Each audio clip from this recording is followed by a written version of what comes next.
পশ্চিমবঙ্গের মুখ্যমন্ত্রী মমতা ব্যানার্জির বিরুদ্ধে ১০০ কোটি রুপির মানহানির মামলা করেছেন রাজ্যটির বিরোধী দল নেতা ও বিজেপি বিধায়ক শুভেন্দু অধিকারী। কয়লার কালো রুপি নিয়ে কেন্দ্রীয় স্বরাষ্ট্রমন্ত্রী অমিত শাহ এবং শুভেন্দুকে জড়িয়ে সম্প্রতি মমতা ব্যানার্জি যে অভিযোগ করেছিলেন তার পরিপ্রেক্ষিতে এই মানহানির মামলা। শুক্রবার আলিপুর আদালতে এই ১০০ কোটি রুপির মানহানির মামলা করেন বিজেপি বিধায়ক শুভেন্দু। ১০০ কোটি রুপি পেলে সেটা জনকল্যাণমূলক সেবায় দান করা হবে বলেও জানান শুভেন্দু। নিজের এক্স হ্যান্ডেলে সেই মামলার কপি পোস্ট করে শুভেন্দু লেখেন, মমতা ব্যানার্জি, আমি আমার প্রতিশ্রুতি রক্ষা করি আর আপনি বিষয়গুলো নিয়ে মানুষকে বিভ্রান্ত করেন।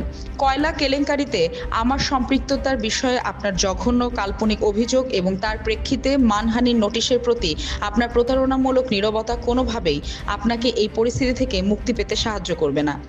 আপনার প্রতারণামূলক অপকর্মের জন্য আপনাকে আদালতে টেনে আনার কথা বলেছিলাম এবং আমি সে কথা রেখেছি।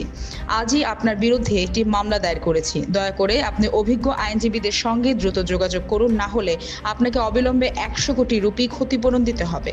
সেই অর্থ আমি দাতব্য প্রতিষ্ঠানে দান করব।